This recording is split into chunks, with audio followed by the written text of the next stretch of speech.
going to delete your other little... Actually, I'm going to Please delete do. both of them. Please. Please do that.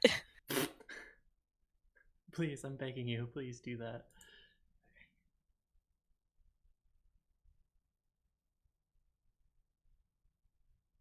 Oh, that's going to be annoying at some points, but that's fine. Actually, no, that's fine. Okay. All right, I'm ready when you are. I am ready. Cool. Going live in 3, 2, 1, and go. Hello. Hello. Hello and welcome again to another episode of our indie TTRPG Nights here over at my channel, which is Starry Bright. I'm Avery. Just as a reminder, I'm Avery, and I use she/her pronouns. Hello, I'm Vico, and I use either fair or its pronouns. Very nice. And tonight we will be playing... I'm sorry, did you say Street Magic? That is the game we'll be playing. I am very proud of how I said that. I gotta be honest. Me too. So this is a little game made by the designer Caro Asercion, and I'm hoping I'm pronouncing that right, but Caro Asercion. They have made a bunch of other TTRPGs that I've looked at and I kind of want to play too, so this might just be the beginning of our playing their work. So I really pushed for this one though because I love city builder style tabletops. Yeah, and that's exactly what this game is. It's I don't from reading the rules, I don't think there's any dice roll. There's no dice rolling or cards pulling like with some of our other games that we've done in the past. It's yeah, a bit like Drawn by Starlight. Is that what it was called, or was it Told by Starlight? It was Told that by we Starlight. played. Yes, that we played a few weeks back. Mm-hmm. Yeah, so a lot like that one. This one we kind of work collaboratively to create a story, creates a mythology of a physical place, of a city. The PDF, or at least the rule book for the game, gives you like little quote things for you to say, which I really love because I love reading lines. So much fun. So I'm gonna do that. This is for the section under introducing the game, and it says, "I'm sorry, did you say Street Magic? Is a city building story game. We take turns exploring our city. By the end of the game, we will have created a place that none of us could have imagined alone. Our agenda as players is to create a vibrant and multifaceted city, to fill that city with life and personality, and to expand on each other's ideas together. Unlike many tabletop games, I'm sorry, did you say Street Magic, is played without a game master or a facilitator. The game goes back and forth between phases of independent and collaborative creation.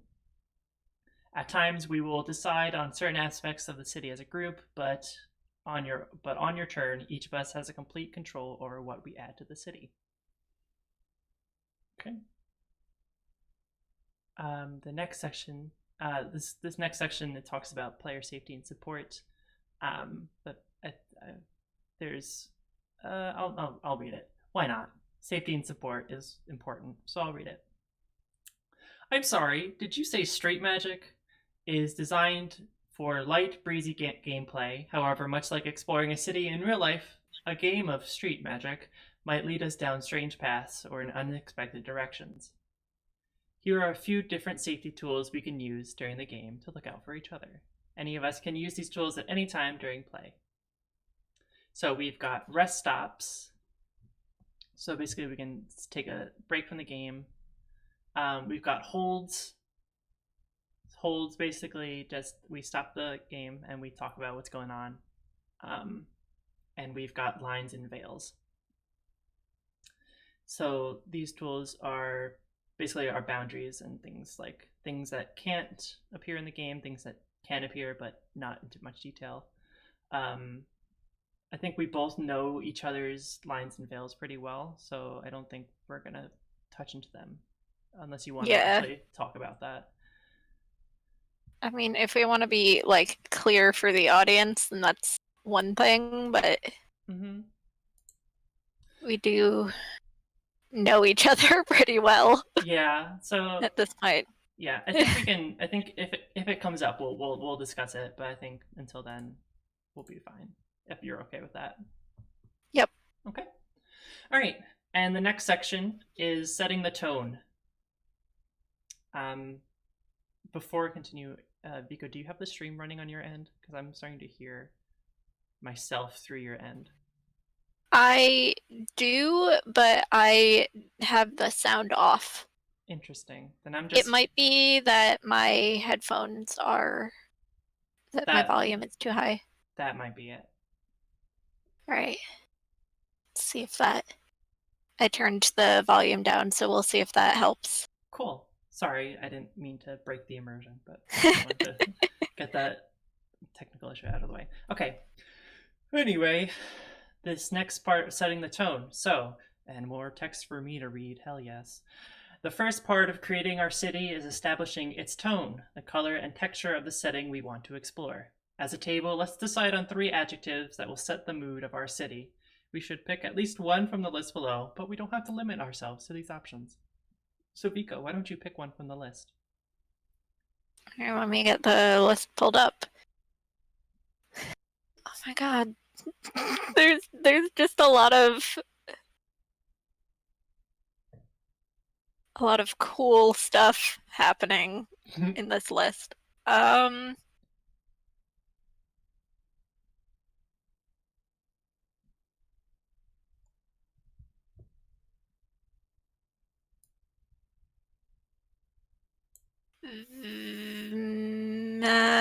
Vivid.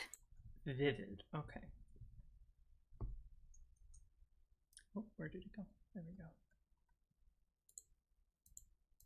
No, I want to edit. There we go. And make it big.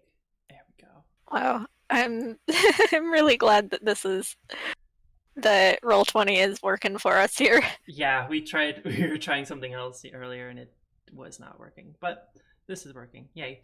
All right. Oh, I will pick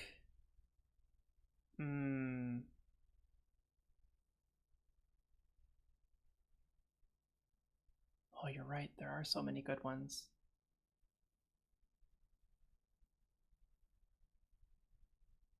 I like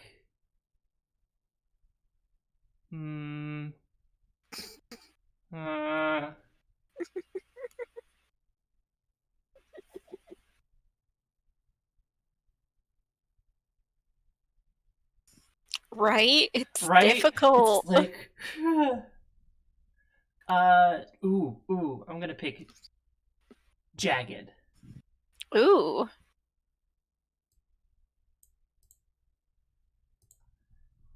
Jagged.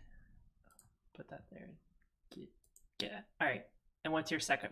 You pick the third one? Because I hate deciding. Now,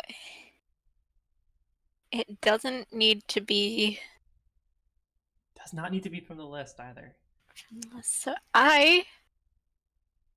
You don't want to pick a word that our esteemed creator thankfully graciously picked out for us. Listen. You want to go off on your own, head off into uncharted territory.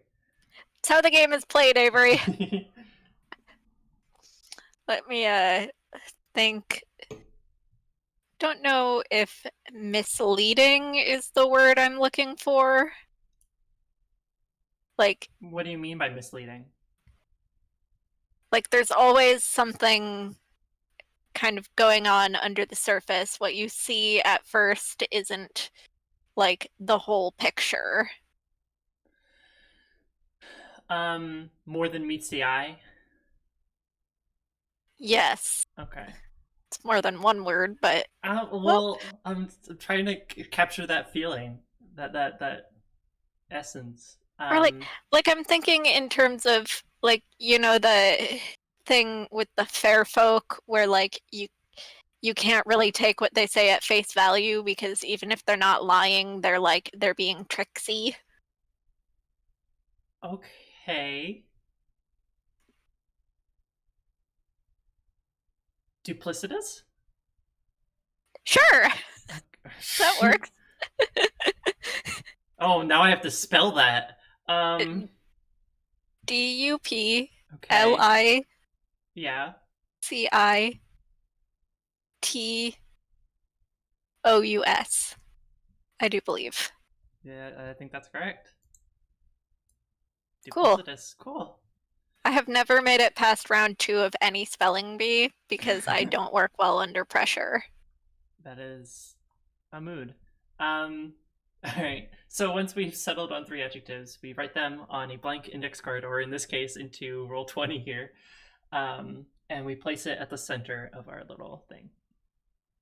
We use these words to start a brief conversation about our city. Let's come up with a big picture idea. Is it modern, riffing on a city that we are all familiar with? Is it set in the past or in a strange, speculative future? Do ghosts exist? Do robots? Do talking animals?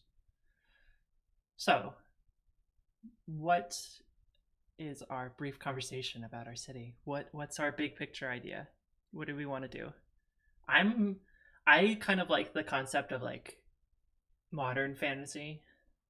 Yeah, like an urban fantasy. Urban fantasy. That's the word I was looking for. Yes. Do you want to try doing that? Like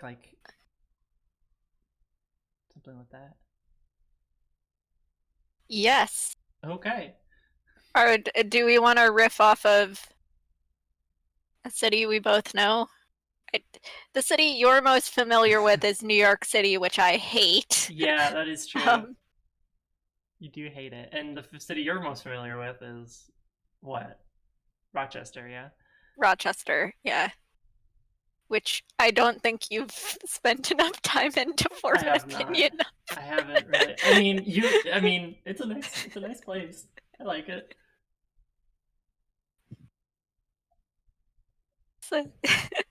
It's a fine city. It's a fine place. It's acceptable. Our mayor has been convicted of fraud. Who wouldn't want to live there? This episode's sponsored by Rochester.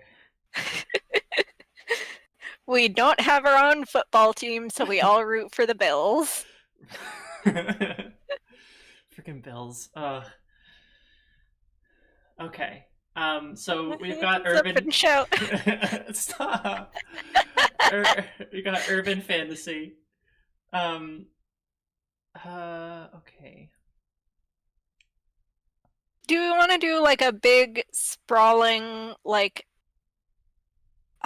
super crowded city like New York City, or do we want to do something like smaller and I mean a place like New York City would give us more opportunity to do things, but like that's true. It really depends on how many like places we make and landmarks and people we make.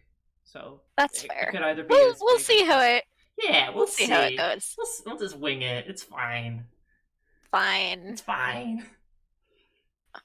I wing most things in life, so that is a mood. And I'm still alive. Yeah, you're still kicking.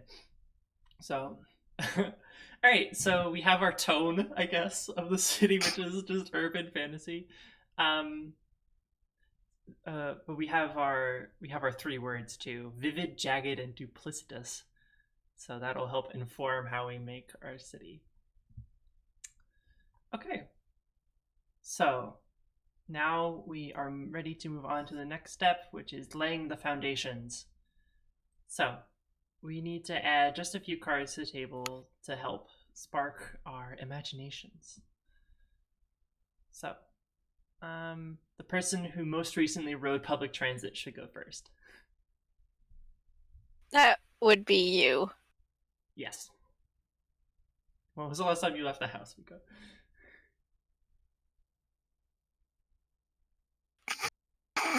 I don't want to answer that.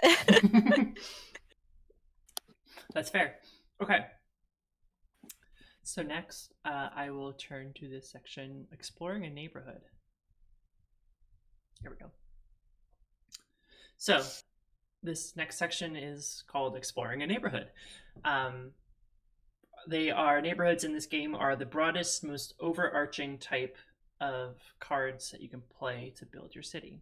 So to explore a new neighborhood, take a blank index card or just draw a square in my case. So I'll draw it. I want to make it a different color this time. I want to make it red. Maybe we should have different colors for like neighborhoods, landmarks, and residents. Sure, why don't we do red for neighborhoods? All right. There we go. And put an N at the top left corner.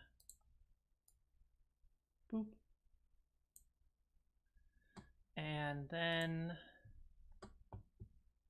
give it the following 3 key elements: a title, a reputation, and a true name. So title is what the denizens of the city call this neighborhood on a daily basis. Could be named after the local geography, the history of its residents, or the types of businesses that are conducted there. Just to name a few examples. Write this at the top of the card. Oh boy. Okay. Nope.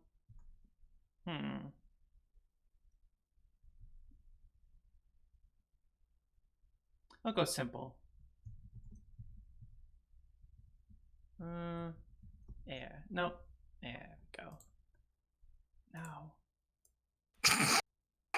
Yes. No. Yes. All right. Reputation. In a couple sentences, describe out loud the neighborhood's general vibe.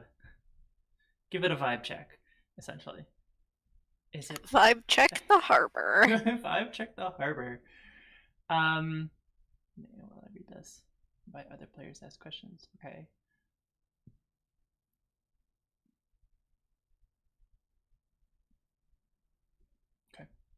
So the harbor is, I would assume, it used to be an industrial, like a commercial area, but over the course of time, it has shifted over to a more residential area. So it's kind of got that cool, like a lot of the apartment buildings are like former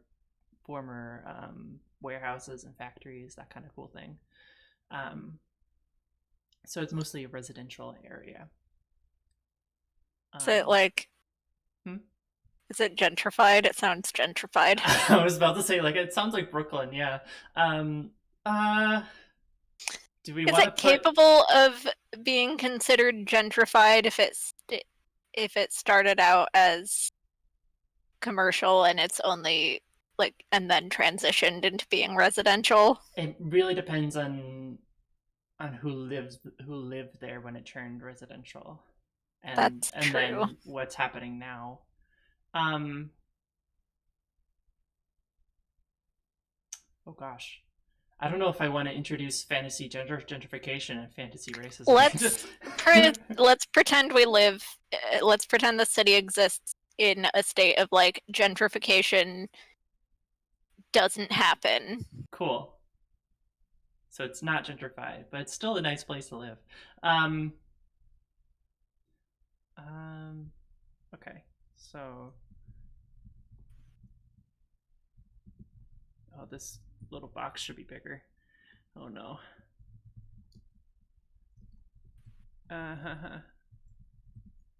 Okay. No. How about that? And then no. You're trying really hard. I'm trying so very hard. Here, how about that?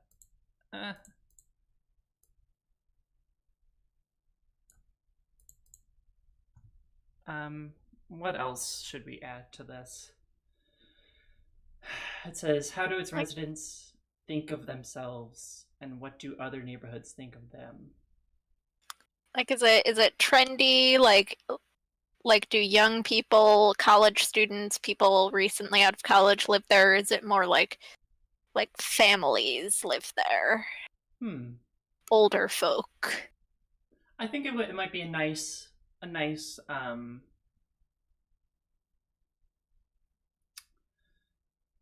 Ooh, okay. How about this? So I'm also trying to think of why it would shift into a residential area compared to a bustling industrial area because it's right on the water. What if like there was an event or something? Oh, actually, never mind. I'm gonna save it because there's actually a part in the game called an event that like changes the course of the city. So I'm getting ahead of myself. Um, I'm going to say that it's for families. It's like a nice place for people to settle down and grow up and settle down and raise kids and stuff like that. So, um, what should I write? Uh,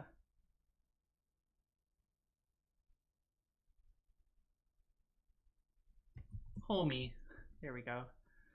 Homie. Homie. All right. And after reputation, I do a true name.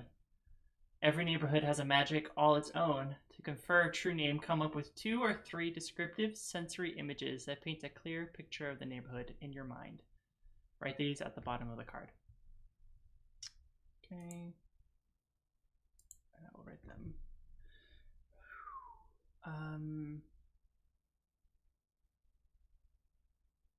Oh my goodness. I should have prepared myself for this game more. Should have put more bigger words in my head. Um,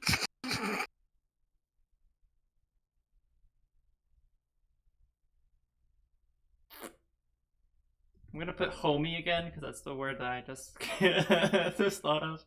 Um,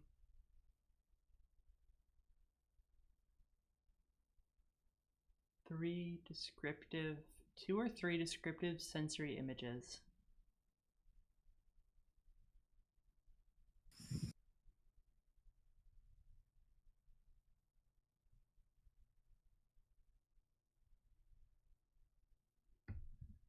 Um,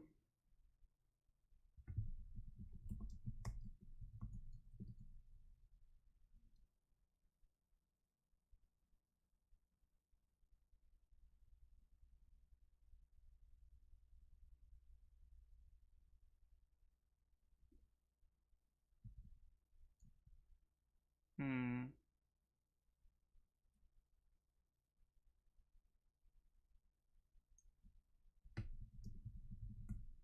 There we go. How about that? Aha. Yeah. Cool. Next, going back to laying the foundations. Sure everyone has a grasp on it. Okay. Once you've created this neighborhood, introduce to your fellow players in broad strokes the idea of visiting a landmark, pointing out the close relationships between a landmark and the neighborhood in which it is nested. When you are done, play moves clockwise. So now I need to make a landmark. Visiting a landmark. Okay.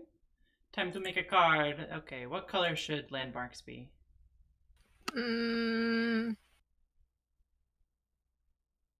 Pink. No, blue. Oh, jeez. Okay. I'll put it over here. Sorry, I just realized we already had purple and red out here, so. Okay. Alright, so let me put in its title. So a landmark should have a title. Oh, I should put an L there. Haha. Alright.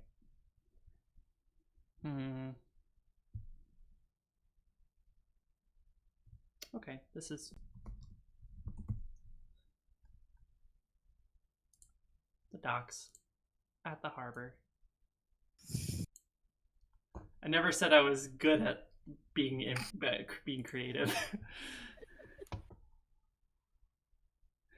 um, You're doing fine. ooh, no, that's not what I wanted to do. There we go.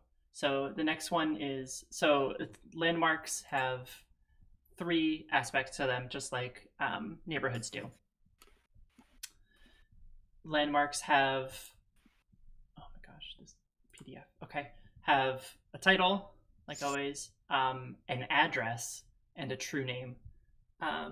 Address can be literal, like a literal address, or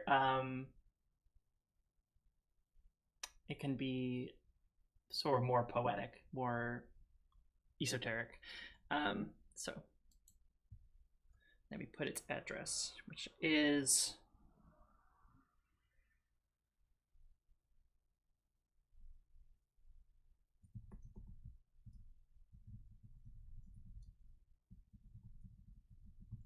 which it is. It is the heart of the neighborhood, some might say. Okay, and next it needs a true name.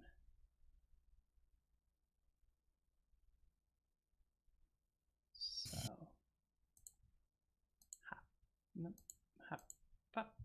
there we go.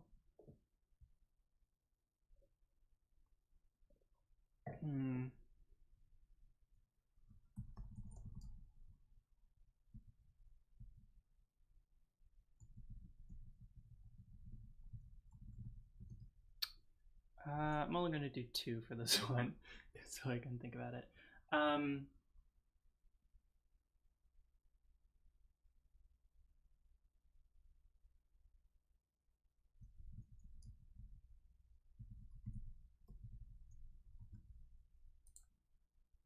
There we go. And then just going to scooch that. So it belongs to. Okay. Haha. Done. So far in this city, we've got the harbor, maybe. Maybe we didn't think about Boston. We gotta base it off Boston. I've been to Boston once. I've been there twice, 2 or 3 times maybe. Great city, great people. Don't know what kind of voice I'm doing, but it's certainly something. All right. So in our vivid, jagged, duplicitous city, we have the harbor, which was a former commercial area, now residential, and it has a nice homey feel to it. Some images that are invoked. There we go. At the harbor is a homey feel and shoreline at dusk and lazy Sundays. I think you were right when you used evoke. Well, I was trying to do the past tense, so that would be invoke, right? Invoked or evoked? Evoked. Oh, okay. Welcome Invoke to... and evoke are two similar but separate. That is true. You're correct. Welcome to the stream, which is now a grammar stream. You made an entire segment on our podcast where you mock me for mispronouncing French words. I get to correct you on this. Yeah, and you should totally listen to that podcast, Ars Poetica. It's on most streaming platforms. Anyway, in the harbor neighborhood, there are the docks. Fittingly enough, you can find the docks at the heart of the neighborhood. And while there, you can experience creaking wood beams and a spray of salt water. And that's my little neighborhood. Why don't you make your neighborhood next? Kidoki. Draw a shape. Red.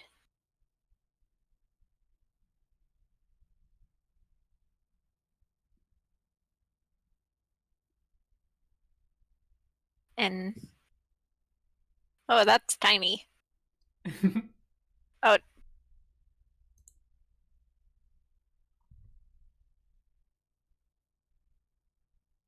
kid. You can do it. I got you. I believe in you. Um, probably shouldn't. I keep opening new text boxes. So you're probably gonna have to switch to the selector button, and I can actually change it for you. I'll make it bigger. Thank you. There we go. About it. Right.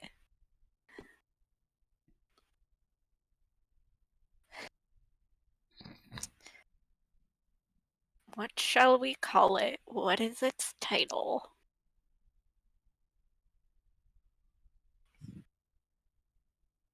Um,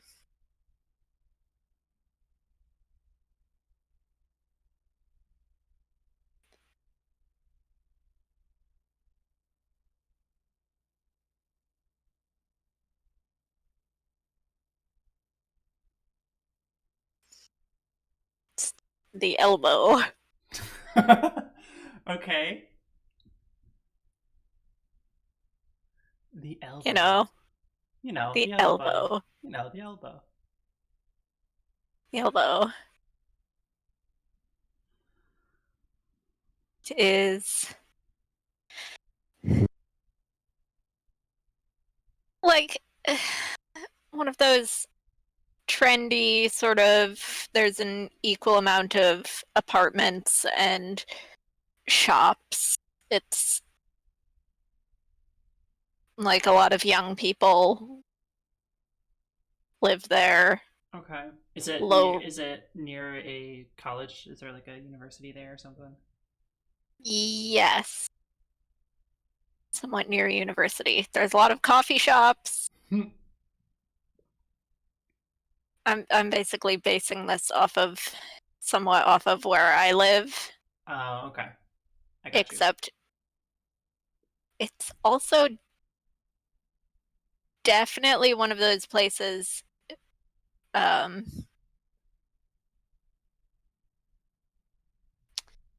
am I trying to say here?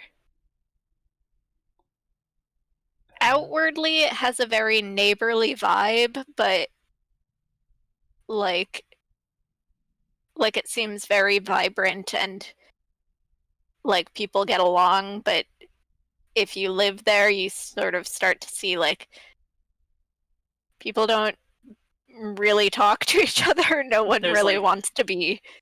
oh, I was like There's thinking there's there's underlying drama. There's drama. Yeah, Or there's okay. an underlying tension. Tension. Okay. Let's make that font a bit smaller. That didn't work. We're doing great. I didn't think we were gonna have to like practice Us practice? What? us Us be prepared? What? us be prepared. Underlying tension. Lying. Underlying. Not All right. Very nice. Think about a true name. Twoo name. Yes, Hello. I am hello. coming up with my twoo name. Asgaroth the feared. Asgaroth, Asgaroth the feared. the feud. We are agents of free expression.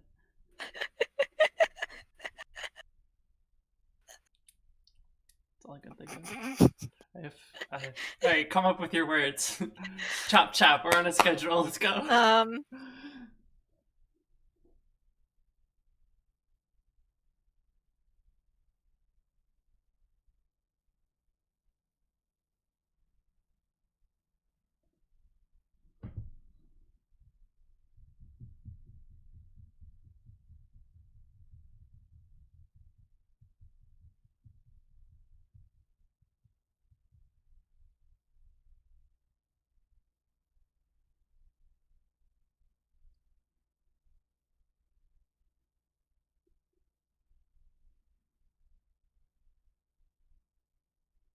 Okay.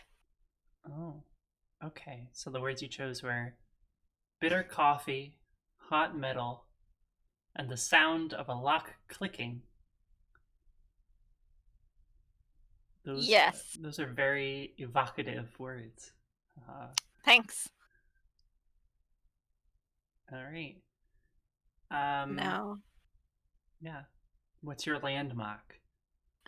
what's my landmark? This is the wrong shade of blue, but I don't care. No. Avery, please delete this tiny box that I accidentally made. It's cyan. It's cyan. Hang on, I'm gonna scooch it down so it's fully in frame. There we go. Okay.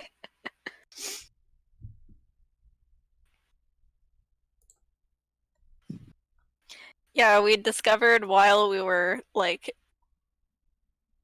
working on, well, beforehand, that I can't delete anything. I can make things, I cannot remove them. Yeah, it's a time.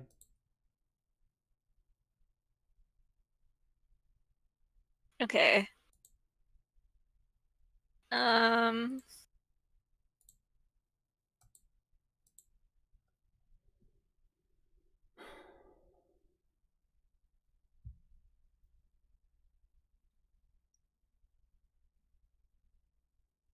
It's called the Tar Pit. It's a coffee shop.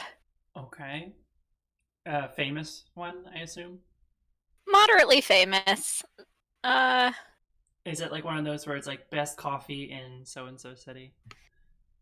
Or yeah, it's one of those places where like everyone's like, oh, this place is, you can get real coffee here, not like at Starbucks, but oh, one of like those. generally you go there and you end up wishing you'd gone to Starbucks instead. Why? Um, Why? What's so wrong with it? it's not like it's a bad place. It's just like sometimes you don't want real coffee. You You just don't want want Starbucks, yeah. you want something sweet. You want something with whipped cream. Yeah. Okay, okay. You want to be able to add sugar and like French vanilla creamer to your coffee without all of the hipsters side-eyeing you for not just enjoying the natural flavor of the you know. Right. And where is this place located? Where is the tar pit located in the elbow? Is it in um the crook right here? Is it on the other side on the I'm joint in the calling it the back? elbow because I figure there's like a river that runs Oh, through okay. the town from the harbor, and there's like a bend that's and in the river, and the elbow is like at the like here Okay. in that So it, in okay. the corner made by the river. Okay, okay. It is tucked away. Uh, Is it hard to find? yeah, it's like a local Oh, secret. okay. Tucked away, bit hard to find. There. Let's give this baby a Twoo name. true name.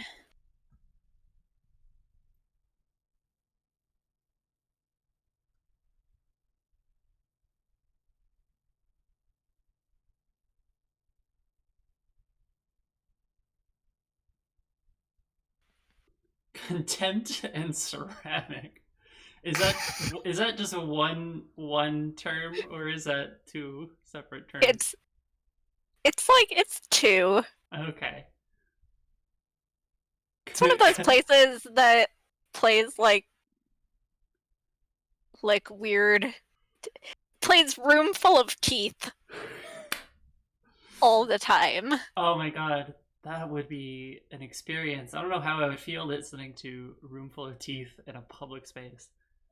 You're just kind of like, wow, I wish they would play something I wish they not would play something that this. had a guitar maybe in it. Uh, room full of teeth, by the way, is a great oh god, what's ensemble that you should look up if you are watching. It's just sometimes you want to listen to music and you don't want it to be an experience. Yeah, you don't want it You to be so just want to taxing listen. on the brain. You just want to listen to music. That's what the tar pit is like. It's one of those places where it's just like sometimes I just want to do something and I don't want it to be a whole thing. Wow. I love that. I would go to the tar pit in a heartbeat. I feel like it would be like you and me going to the Coach store and picking stuff up and going like, "Oh, look at this!" But we were just like, "Wow, can you believe this costs $50? Fuck, man!" I would go and I would order a cup of coffee, and I would be like, "Can you believe they sell this shit?" Vico, that is such a deep cut in our own friendship.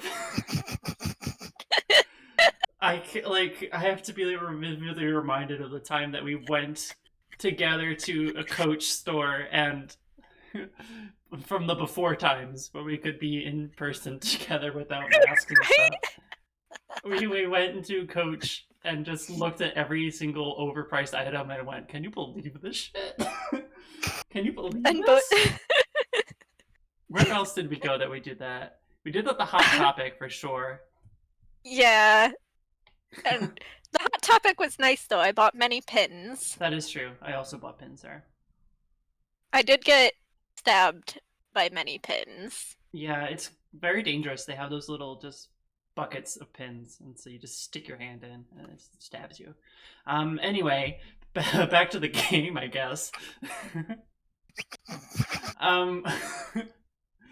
So the next little section on here is about naming the city. And it says, you might have noticed that the rules have not asked you to name the city yet, even though we've made 2 neighborhoods so far. We haven't even named it. If we want to agree on a name, we can write it on the central card over here right now if we'd like, or we can just do it whenever it comes naturally to us. So I don't know how you're give it a bit. Yeah, I'm not feeling a name just yet. I'm not married to anything. Yeah, cool. So now we go on to the rounds of play into the game. So to begin, one player declares the quote-unquote compass, the theme or subject of exploration for this round of gameplay. So this sets the tone for the round. Then that player will wander the city, adding a new card, a neighborhood, landmark, or resident to the table. This card reflects the compass in some way. And then afterwards, we basically switch places. Each player, we take a turn wandering the city, adding a new card of our own. And then the player who declared the compass holds an event, quote unquote, an event. During an event, each player takes on a voice of the city and offers a perspective on the way the city changes around them. Once the event is finished, the round is over. Players should take a rest stop to check in with each other. When everyone is ready to continue, the next player declares a compass, starting a new round. So, Mexican, or just standoff. I said the word, because you know what a Mexican standoff is, right? Yeah. I said that and I realized, that's a kind of offensive term.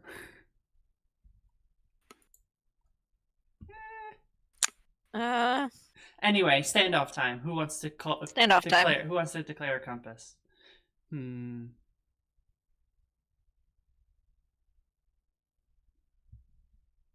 Perhaps I should talk more about compasses. Maybe that'll help. Harumph. Harumph. All right. So we've laid out our foundation, and it says to read out the following. Cities are dense, packed with stories stacked atop each other. In order to give each round focus, one player chooses a compass to keep the story moving in the same thematic direction, at least until the next round. So anything can be a compass: a neighborhood, a landmark, a resident, an institution, a lineage, an object, a broad theme or concept, as big or small as you want. The compass can be an idea that already exists in play or something that you can make up right on the spot. How about whoever thinks of a compass first just calls it out? Oh shit, well I kind of... So it can be just like an idea that we want to explore? Yeah. I was thinking like the underbelly. Okay. So underbelly. Underbelly. Right. So you get to take a turn wandering the city. So you can either explore a neighborhood, visit a landmark, or meet a resident. Well, what we have not done yet is meet a resident, so... So a resident is always associated with a landmark, by the way.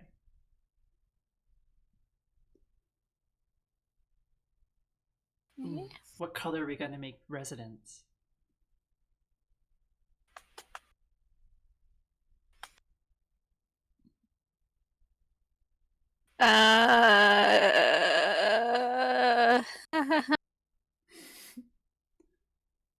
Black. Black. Wow, boring. But I was gonna say green, but red-green colorblind is the most common kind of colorblindness, and I want to... We gotta be inclusive. We really do. Plus, I don't think green would work with the color palette we've been building here. And yellow would just be kind of obnoxious. I love your determination to keep to our taste.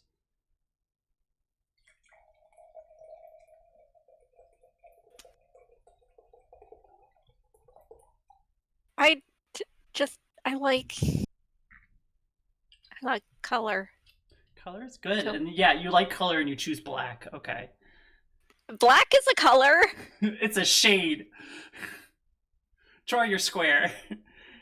Drawing my square. So I guess somewhat obviously I think this person is going to be the proprietor of the tar pit. Okay. Ah, shit, I gotta name them. Yeah, you do. Oh, God.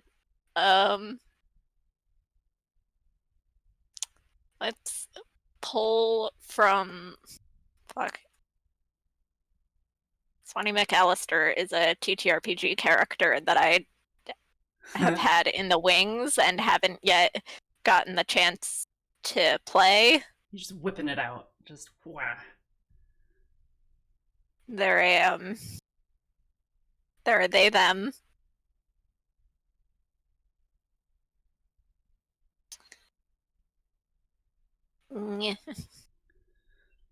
Arswani. Raswani. Raswani. There we go. Okay.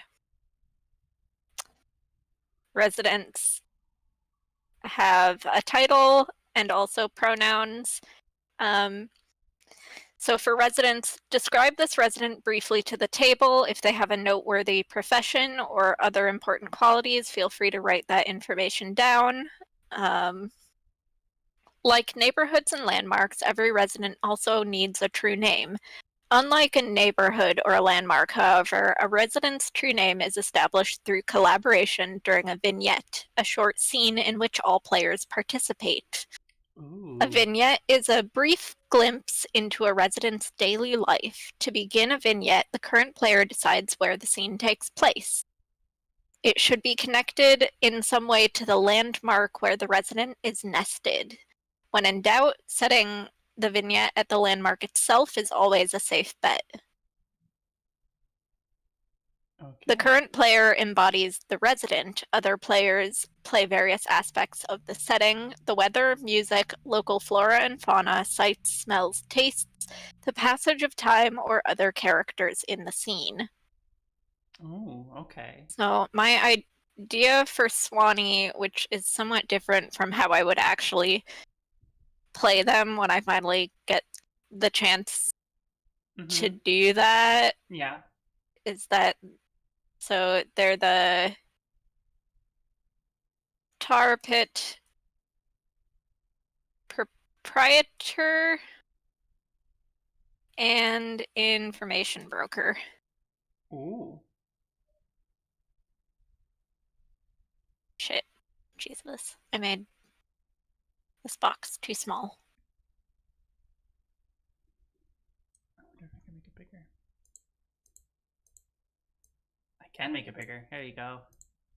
Oh, yay. Perfect. Perfect. Perfect. All All right. right. So what's our scene gonna be? So this is a typical day, so I guess Swanee is behind the counter of Hi Oliver. It's him. He's here. He's here. He's the little void cat. He's so hard to see, but he's there. Yeah. Uh-huh. We always make time for Oliver. Little channel mascot. Mm-hmm. Okay. Behind the counter at the tar pit, kind of just a couple of regulars have come in and left. Kind of. Okay. Who do you want me to play?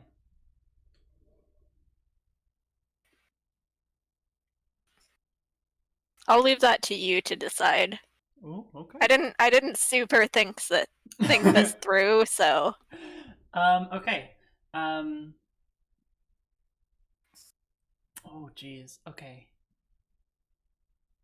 In comes a very timid-looking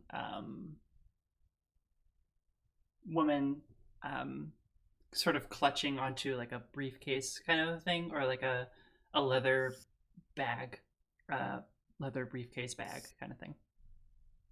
She walks up to the counter and like looks at you.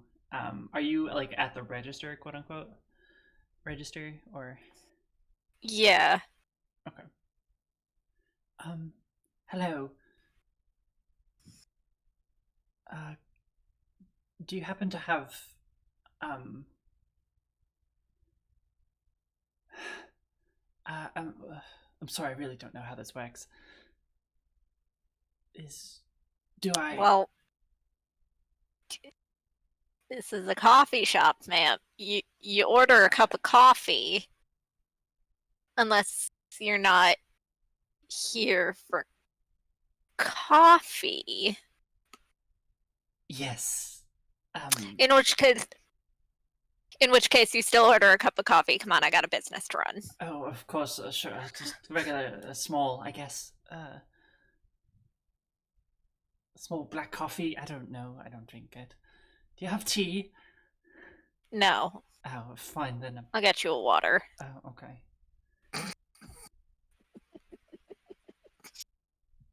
Do I just here? She pays quickly. Just drops a couple of coins into the tip jar. Um, where should I just wait, or do I? Where do I go? And Swanee points to a table that's kind of like a bit removed from all the others. There's like a bookshelf kind of in the way, Okay. cutting it off from the rest of the room. It says, I'll be right over with your drink. Thank you. Thank you. And She is goes. just very obviously fixing a cup of very dark coffee. And a few minutes later comes over with the mug of coffee and a glass of water and puts the water in front of the woman, has the coffee for themselves, and Like, so what can I help you with? She places that little leather briefcase, soft leather briefcase on the table, opens it, and pulls out a couple of papers and slides them towards you. Um, I'm in the need for some services and some information. I heard things, but I'm not 100% certain what your services are.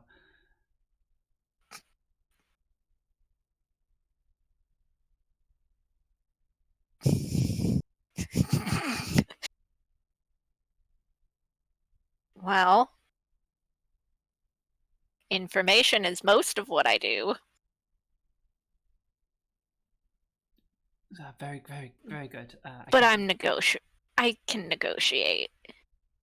Oh, very, very good. I need information on someone formerly close to me, a former business associate of mine, and other things. But she, well, I think she's doing some not so savory things, and I would like some hard proof of that.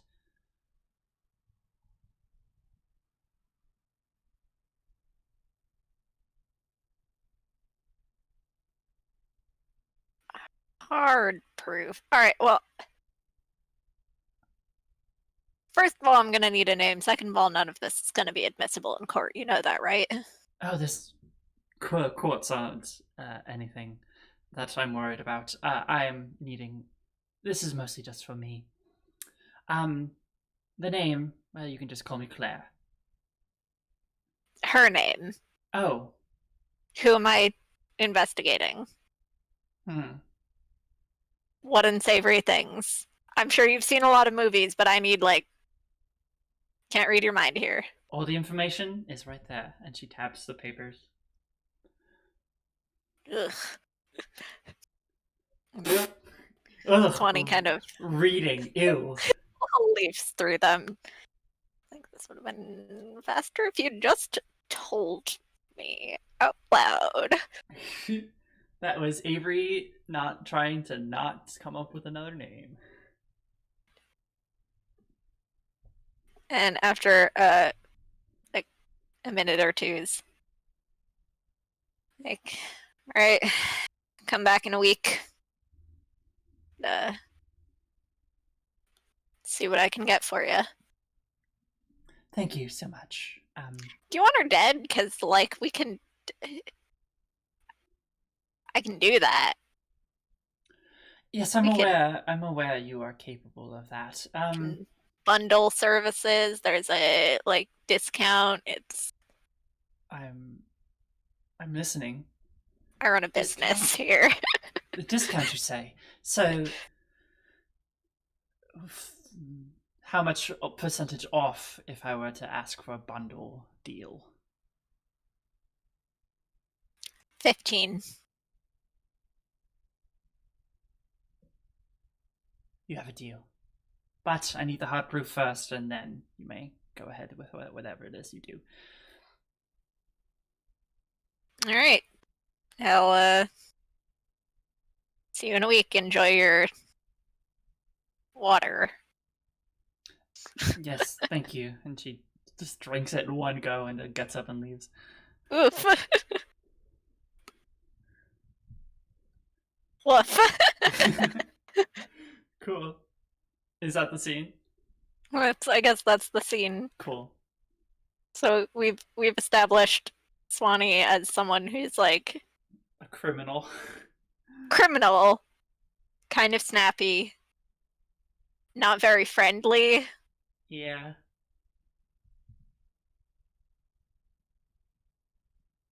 Very much expects things to be done on their time and not on anyone else's. How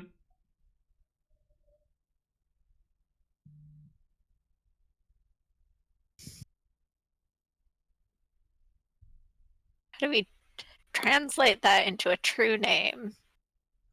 I don't know. You're the one writing it. Ah, um, clue name. Tool name. Let's see.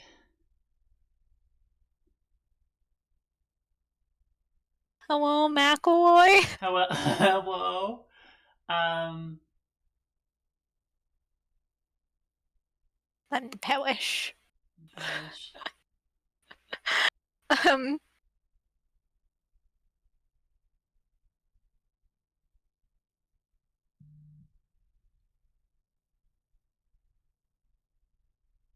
I mean, like, oh gosh.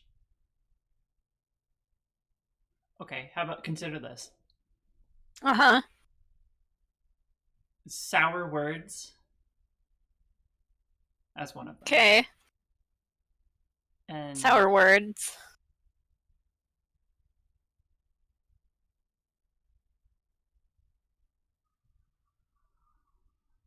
hmm,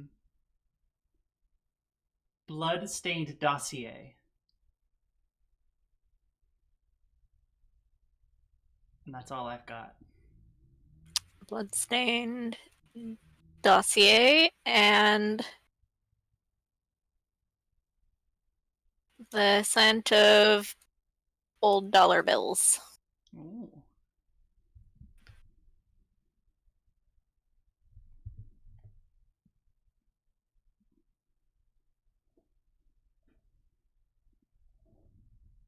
All right, that's Swanee. Cool. All right. So next, it's my turn to wander the city. So, So, hmm, I think it might be time to make another neighborhood. I think that'll help us create more things down the line. ooh, Neighborhoods are red.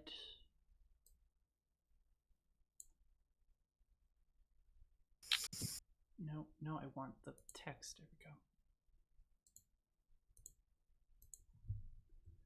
N for neighborhood. Today's letter of the day is N.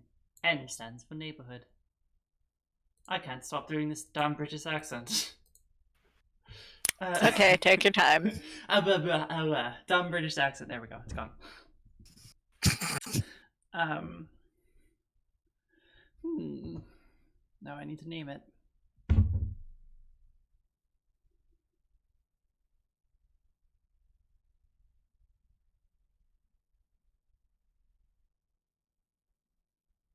Because this is a word that's stuck in my head. I'm gonna name it Go for it. Loveland. Loveland. Actually, I'm gonna change it Lovelandville. There we go.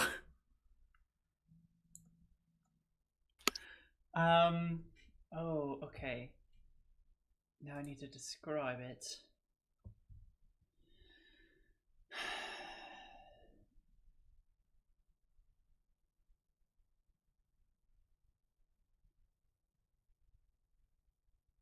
So, I'm gonna say this is more of a commercial area.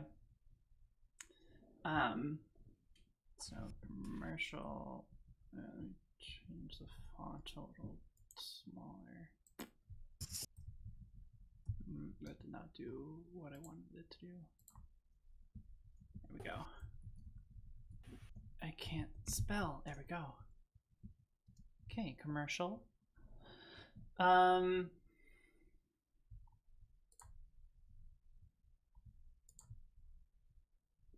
Hmm.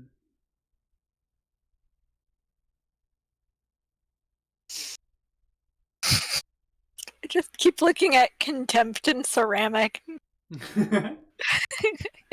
Like my new mixtape. Contempt and ceramic. Or like Contempt and Ceramic by Dior. No, help me with Lovelandville. Okay, so it's a commercial district. Yes. Like shopping, or is it more office space? And is it like upscale or affordable grocery stores? I think it's kind of like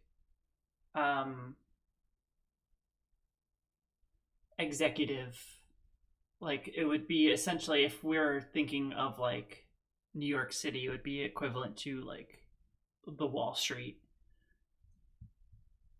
of Okay, so uh, wealthy and kind of posh. yeah. I've never been to Wall Street. I've put out of my mind pretty much all of my experiences with New York City. You probably, Wall Street's not a place to go. Not a It's good. touristy place to go. Unless you want to see that stupid bull, but Yeah. um I want to see it removed.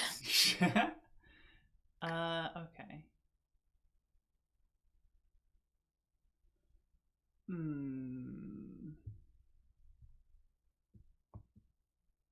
I think that's good for reputation. So commercial, executive, posh, wealthy. As far as a true name, okay, I have an idea. So freshly pressed suits. Um,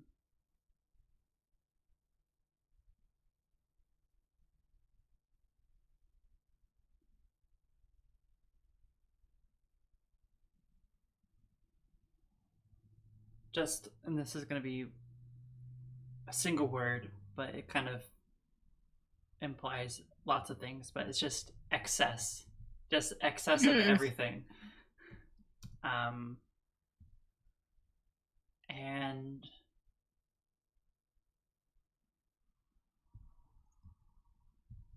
brutalist buildings. Oh god, brutalism. There you go. The audience is learning about a lot of my preferences today. Yeah. So this is the Lovelandville. A very uncharacteristic name for the place that it is living. On the surface, it's very posh and wealthy, but underneath, there's a lot of just frivolity and excess. Again, as I said, as I put in as part of its true name, that exists here. That just makes it. It truly. Then you start to realize why it's called Lovelandville, because it's love. There's just so much love, but not in the good way. Not in the good way. So it's like if the show Mad Men were a location. Yes, pretty much. That you go. Pretty much, yeah. Okay. That's my turn. So now you have to do. It gets back to you, so you have to hold an event. No, you were the one who had the compass, so don't you do an event? I thought you were. Oh wait, no. You were the I compass. declared the compass. You're the compass. Fuck. You can't get out of it that easy. Did I just swear for the first event on the stream, the first time on this particular stream? I've said the S word once or twice, so. I swear so much I forget when I am and I'm not swearing. Yeah. Anyway, tell me about events. Events. After everyone has wandered the city during the current round, the player who first declared the compass finishes the round by creating an event that changes or alters the city in some way. Your event should be related to the compass that you set at the beginning of the round or to a card that was played during the round. Events are a good way to tie up loose ends on questions that arose during the round. However, an event can also be a chance to highlight an aspect of the compass that was unexplored, or to recontextualize other elements of the city that were discovered during play. An event is always connected to a neighborhood, landmark, or resident. On your turn, describe the event in a sentence or two, then choose the one card on the table that it most closely relates to. Something has changed within the community. What is it? If it isn't already clear, explain how this event serves as a connecting point between the card you have chosen and the compass currently in play. Okay.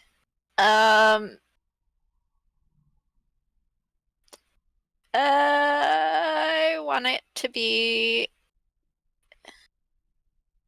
I'm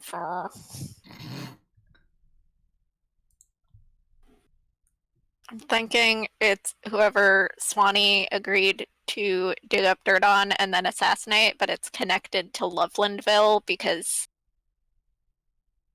wealth. Right. Okay. So Lovelandville is where the event. So, a local wealthy, like, CEO type was found dead in her office under mysterious circumstances. Oh wow. Okay. Do we have a color for events? I'm making it green. Ha.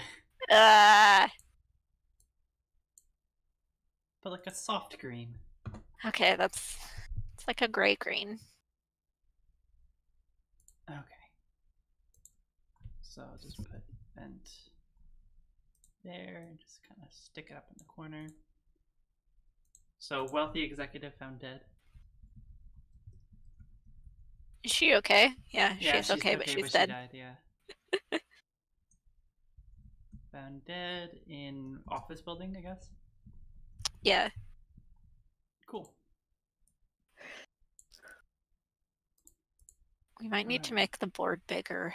Yeah, I can just kind of do this.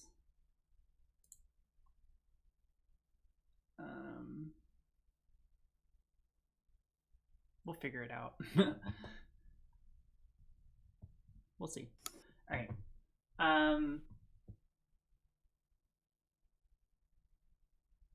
Okay. So each player gets a chance to respond to the event by taking on a voice of the city. So the players are not embodying specific residents, but rather a myriad perspective and viewpoints of the community, especially members of the city who may be impacted by the event. Once the person who chooses the compass has created the event, start with the player to their left, which is me, and move clockwise around the table. It's just me. As a voice of the city, each player does one of the three following actions. We ask a question about the origins, implications, repercussions of the event. This question is always rhetorical. Let it hang in the air. State an opinion and show a consequence. Okay.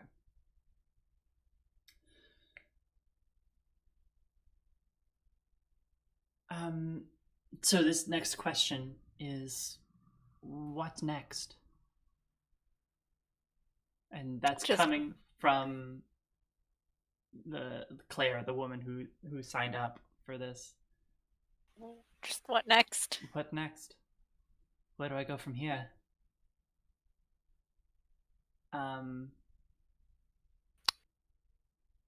It's a rhetorical, remember, so it has to stay. So. You're not just one single person. You're like, I know, but that's also other executives, other companies that are like, what do we do now? What are we gonna do? Oh God. Oh God. State an opinion. Some of the lower class people, maybe some of the bitter hipsters up in the elbow, say good riddance. Good luck in hell, wherever it is you're going. Whatever layer of hell you go to. Good riddance. Controversial business practices. And consequence in a sentence or two. Ooh.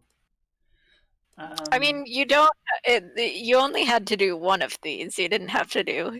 Oh, that's right. I just saw three following actions and just decided to do all of them. But it's fine. Okay, then I won't do the last one. Ha, take that. Ha. Ha, take that. Haha. Okay. Events change the city around them. At any point during the event phase, the player who declared the event may select a card or cards on the table that they feel have been changed by the circumstances of the event and reflect those changes on that corresponding card.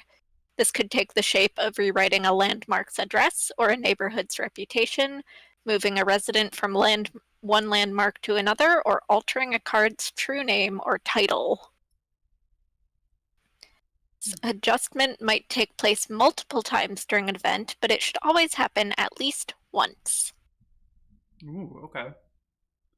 So I guess Lovelandville has been somewhat affected by this. Yeah. Um, and where did the changes? Um, hmm. I think there's a new level of distrust. So where should that go? Um, Either in the reputation, right? Untrustworthy, I guess, or unstable, maybe. yeah. Unstable. Let's add that. There we go. Okay. Okay. All right. When changing the city, never destroy or completely remove a card from play. Even if a landmark is destroyed or a resident moves away, these parts of the city still exist in ripples. Okay, and then completing an event. The player who declared the event is the last player to take on a voice of the city. This way they have the last word on the event as well as this round's compass. Events are never monolithic and no single perspective has all the facts. Okay. So you have a chance to take on a voice of the city. So you get to pick one of those. I guess you can do two Okay. because I did two.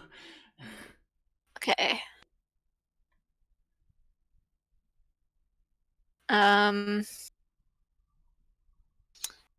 Question I'm gonna ask is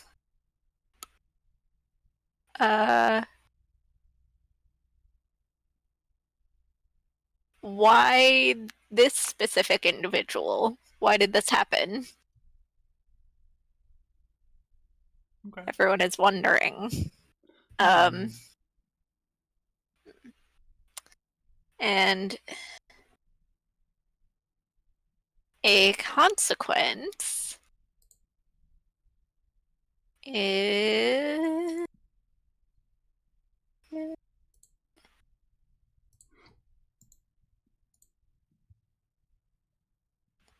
think oh, what are the consequences of someone dying under mysterious circumstances? Fuck. There's I don't know. some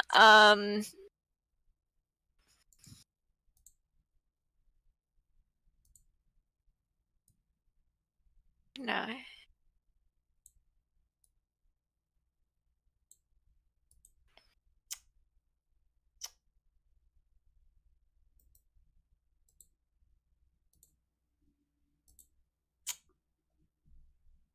Some of the businesses she ran might Mm-hmm. close down. The economy takes a bit of a hit. Oh, okay.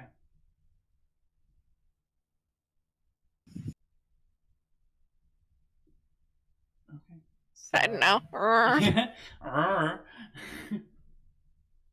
But that makes sense though. Some of her businesses take a big old hit. So Ba, ba, ba.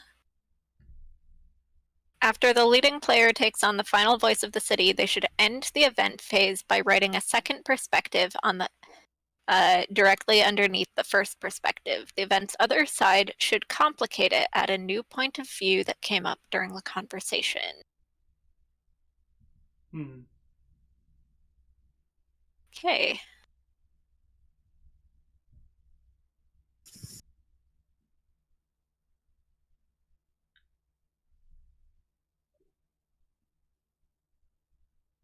So what we have first of all is Wealthy executive found dead in office building. Right. Uh. Mm-hmm. What would be a complicating alternate Perspective. perspective? Um, Local bigwig got what she deserved. That kind of complicates it. Adds a different perspective.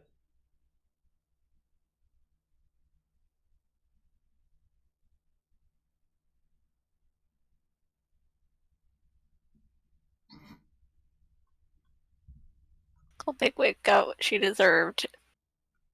Mm-hmm. Cool. Fuck capitalism. Fuck them. All right. Next is the next. We start the round over, right? Yep. Cool. Let's do. So we have to declare the compass. So I guess I'll do it this time. You had an idea for an event, so. Ooh, you're right.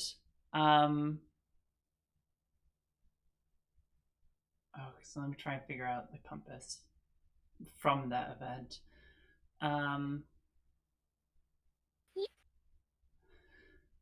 Hard times, I think, is the compass. Okay.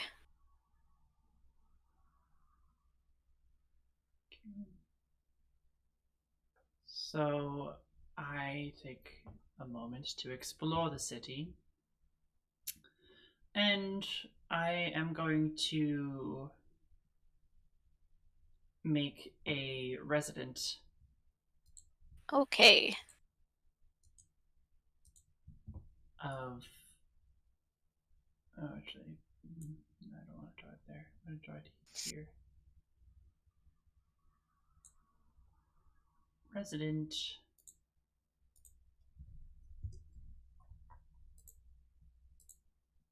Okay, and the name will be.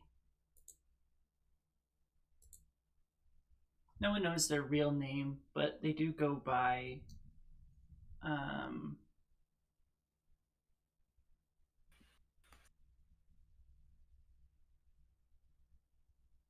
Barker,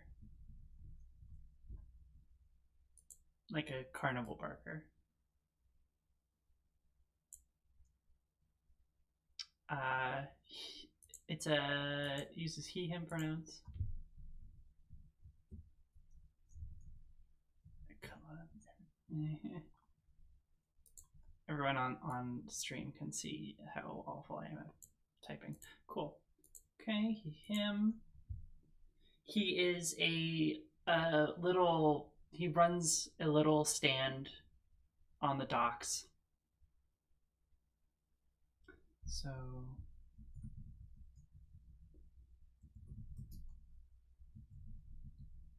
owner, local fixture.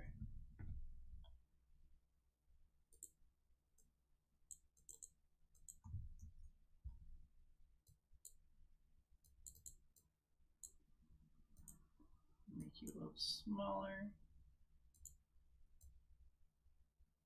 Stand owner, little local fixture. So I think for this scene that I kind of want to set for this should be why don't we start with you being some kind of patron to his little stand.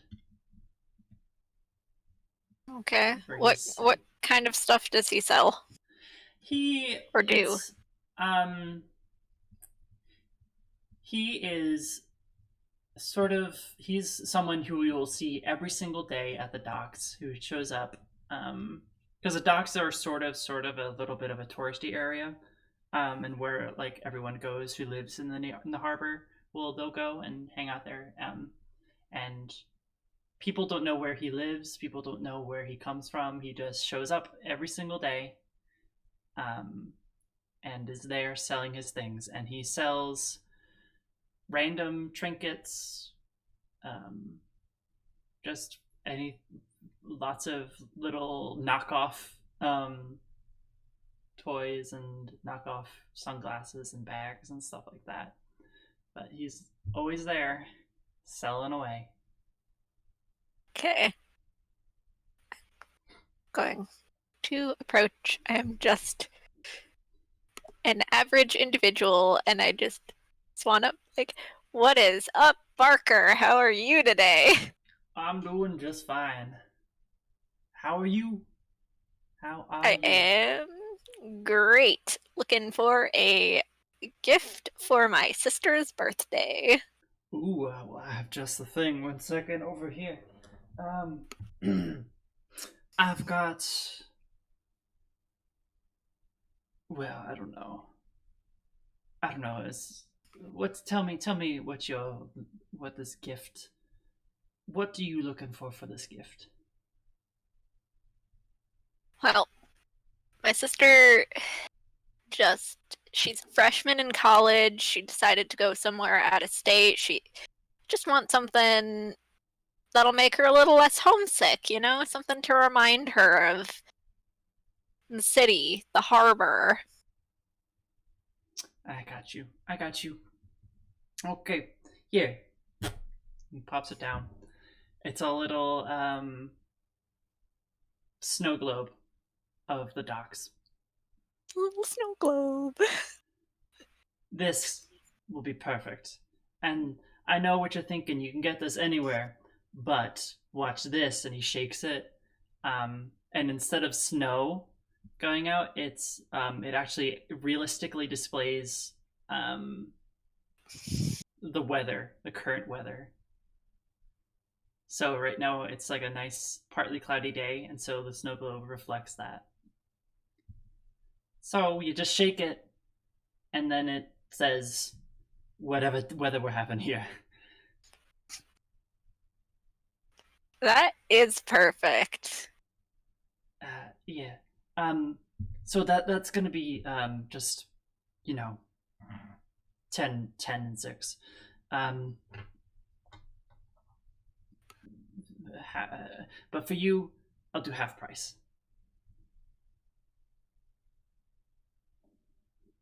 Well, for you, Barker, I'm gonna do full price, man. Oh, you shouldn't have. You shouldn't have. So how are things? Haven't seen you a while. I've been busy with work, but when I just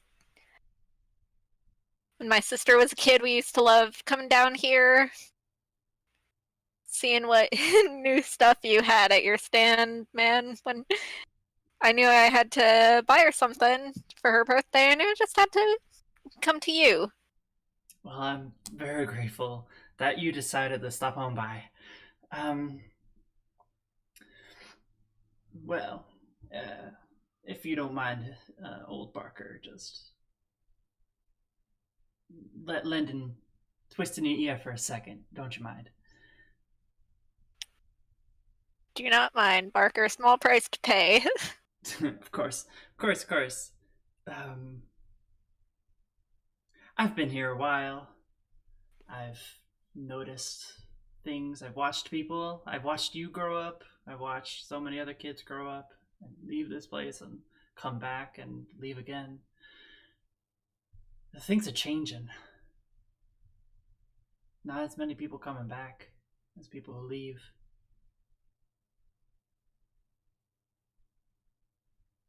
And business has Yeah. been business has been going fine lately, but I feel it in my bones. Something changing, something coming. Hard times. Hard times.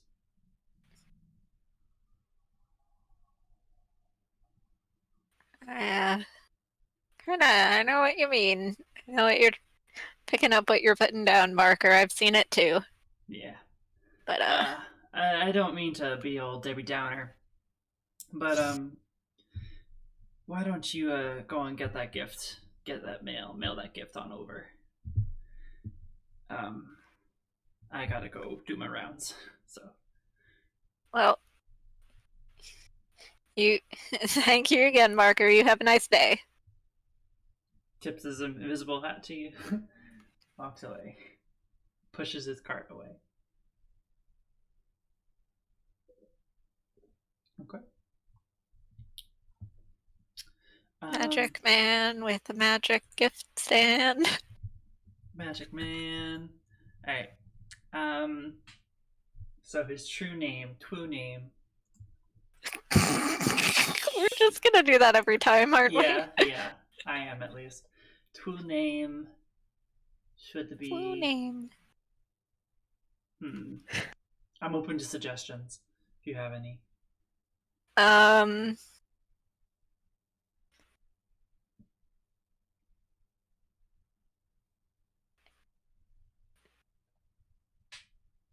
Something about like being observant. Like, Finger on the pulse. How about that? yes. Finger on the pulse. And then I'm only gonna do two because I don't have enough brain energy to do three. Um,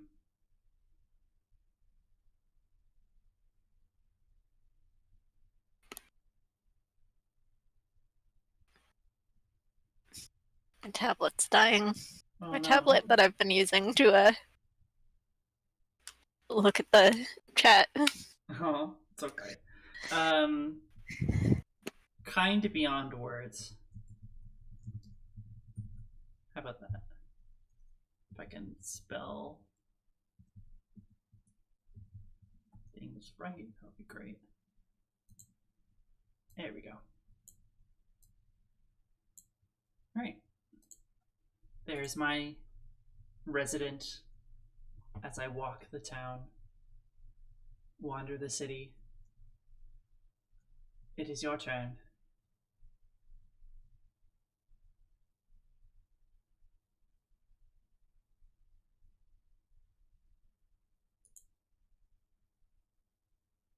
Okay.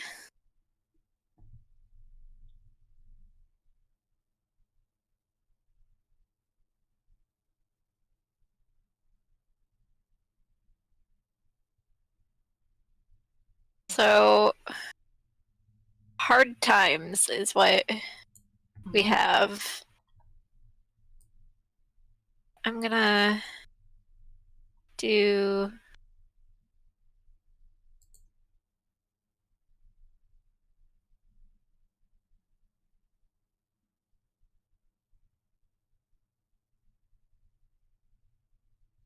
neighborhood. Okay. Boop.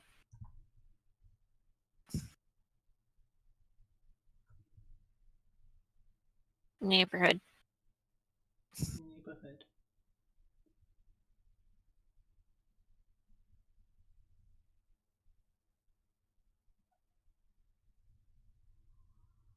N for neighborhood. It's gonna be the Wellwater District. Ooh, okay. And is it used to be sort of a middle class, like residential district, but it's been getting kind of like emptier and emptier as people have moved out for looking for jobs in like other cities or other parts of the city. And it just hasn't been like people haven't been moving back in. Oh, yeah.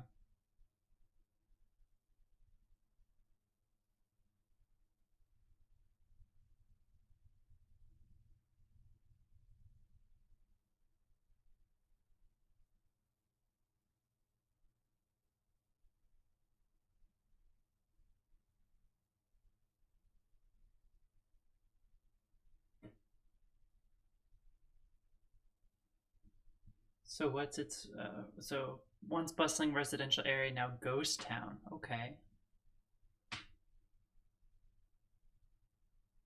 And what are some of its so What was it like before people left? It was very friendly and neighborly. It's like it's what the Elbow tries to be. Okay. Um, just a like more townhouses than apartments. Um,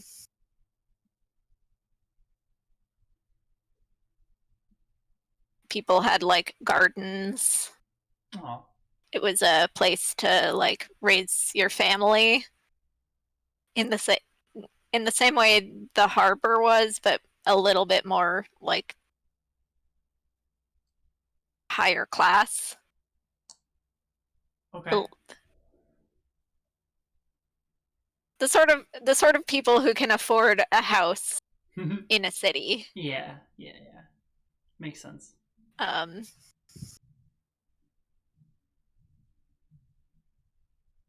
Kind of makes sense if we're looking at the city the way that it is on the screen, like the harbor shifts into the Wellwater district, which shifts into Lovelandville.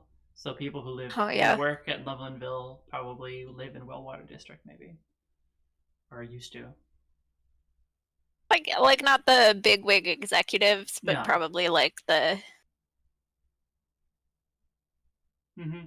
people with the nice, well-paying office jobs. Right. So, hmm,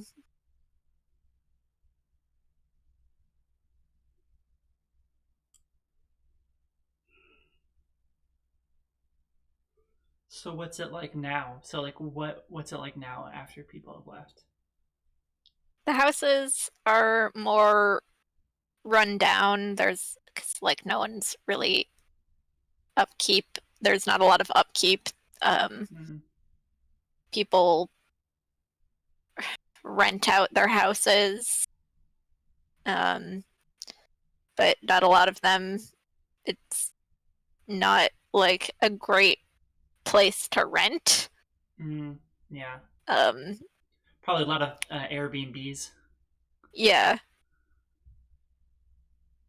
it's close to the harbor and the docks, but it's Mm-hmm. like, and it's passably nice to visit, but like if you grew up there and you go there now, there's just this distinct like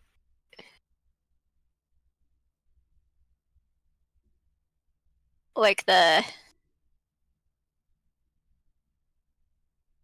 what are they called? The wah wah wah. What? The like in the westerns, the Squares? no, that roll across the scene. They're Oh, like a plant. tumbleweeds? Tumbleweeds. It's like you go there and there's just a mental tumbleweed rolling across like in front of you because it's This is just abandoned, yeah. essentially. Okay. There's more empty houses than full houses. Oh, okay. Ooh, Um, very. and like you could rent there, you could, but everyone who has tends to move out pretty quick. There's just this feeling of like, oh, I don't want to stay here. Relatable. That's a relatable feeling. Okay, so what are some of your true names?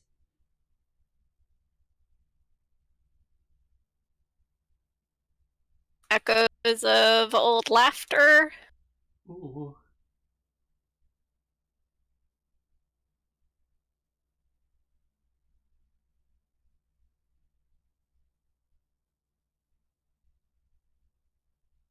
what else?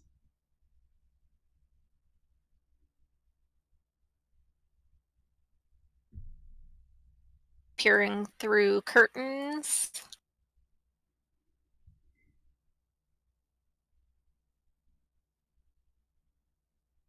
Um,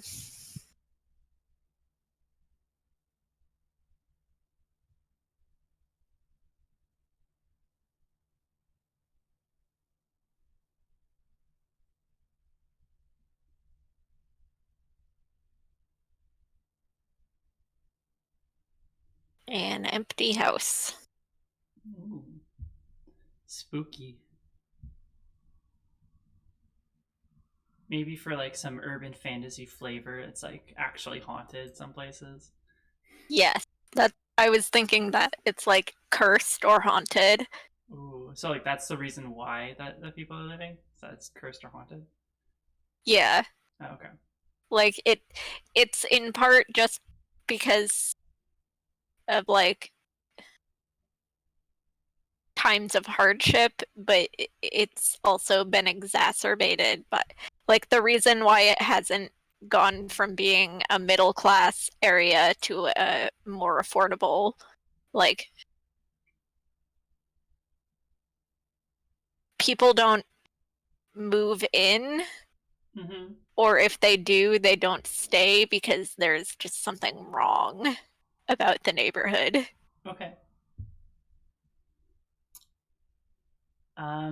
Okay. So next is I get to hold an event. Yes. So um hmm. My ideas have changed since the beginning when I came up with something, so I'm gonna do something different. It is going to happen at the docks though. Nope, wrong color. There we go. Make sure that's still showing up on screen. Yep. Okay, that works.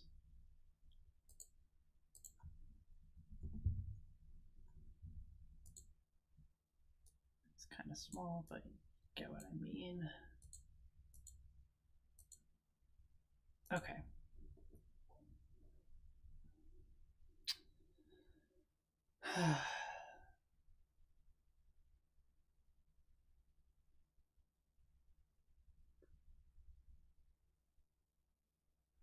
There's something happens at the docks, and it's hard to some lots of conflicting ideas about what actually happened, but what people think happened was something attacked the docks. A spirit of some kind, or some demon, something magical and powerful, and it devastates the docks and makes the harbor no longer a safe place to live. Oof. Um, yeah. So, Running short on safe residential districts. yeah, yeah. Um, Would you like to live in the Wellwater district where you will be constantly dogged by the feeling that you're being watched? Or would you like to live in the Elbow where there's college students and nobody likes anybody else? honestly, that's the only safe place left to live. All right, Yeah. all right. Attack stocks. Um, I'll leave it to you to react and to flesh out more. To be a voice of the city. Okay. Wah, wah, wah. Ask a question, state an opinion, or show a consequence. Um,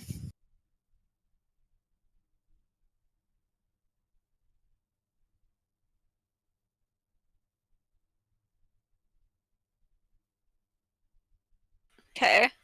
There's a portion of the city that believe that we somehow brought this upon ourselves by meddling in forces beyond our control, and it's like nobody can quite agree on what those forces are, Okay. or who was doing the meddling, but there was meddling, and there were Yes. forces. And those forces were meddled in. Okay. Some people are like, it was probably those fucking rich Lovelandville folks making deals with demons and passing off the consequences onto the honest working folk of the city. And there are some people who are like, no, it gotta be like, look, I don't know, we were cursed by something. Who knows? Fuck. Yeah. It's just a lot of conspiracy theories on top of conspiracy theories. I love that. Gotta love that. Okay. So, okay. So I'm gonna show a consequence, and that is going to be that there's a mass exodus of families leaving the harbor and moving probably into into a different district, maybe even into the Wellwater district, because like, hey, it's better than the wreckage that is our home now, or into the Elbow. Um, and hmm,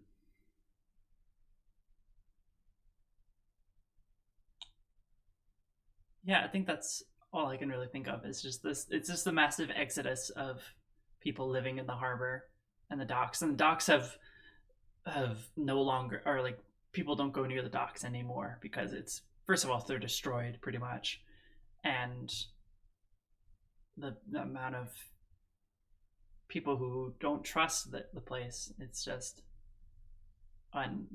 no one frequents it anymore. It's kind of depressing.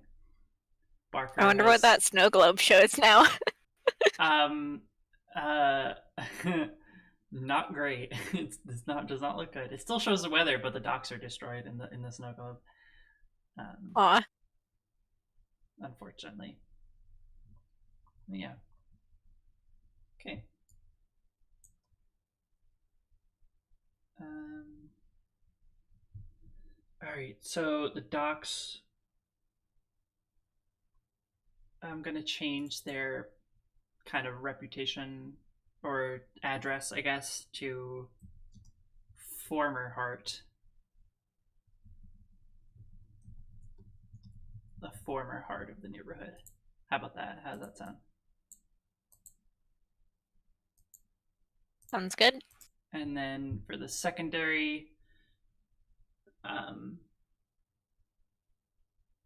part perspective of the event, I like what you added. Like it was our own fault. We brought this onto ourselves. So I'm gonna say like uh, people in power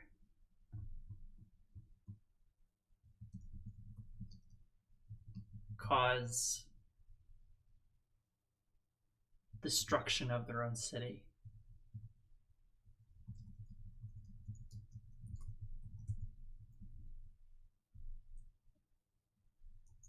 There we go. Okay.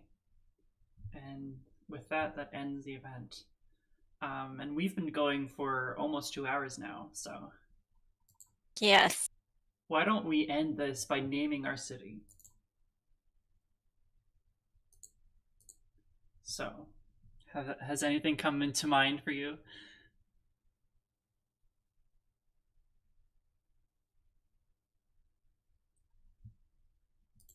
Harrow? Harrow, you said? Yeah. Like harrowed kind of thing? Like a Yeah, harrowing? harrowing. Yeah, harrowing. Harrow, I really. Everyone Yeah, I like that. everyone's like, yeah, the founder, Jim John Harrow, Jim John Harrow. and everyone else is like, that's kind of an ominous name for a city. Like it's fine. It's okay. Harrow. I really like that. It's not a great place to live, but it's a city. Um, yeah, I think this is really good work we did here. We've created this lovely little city. This really messed up city, um, but a fun city. Yeah. What are your It's thoughts? fallen into despair. Yep. Has fallen I on would hard love times. to come back to this, like, and play more with this city Mm-hmm.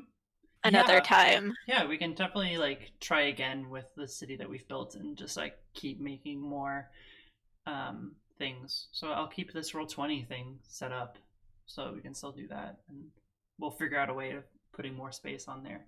But yeah, awesome. I really enjoy this game. It's very unique. It really is, and it's very it's really it's the rules are very simple and Mhm. but still give you but detailed enough to help you give it's detailed in such a way that it's not too restrictive but still Yeah. gives you enough rules to be like okay to help you base off what you want to make, because I know if I were just asked to make a city I would not be able to do it like this. um, this would not be the way that I would do it, and I would probably find it really, really hard to make a city.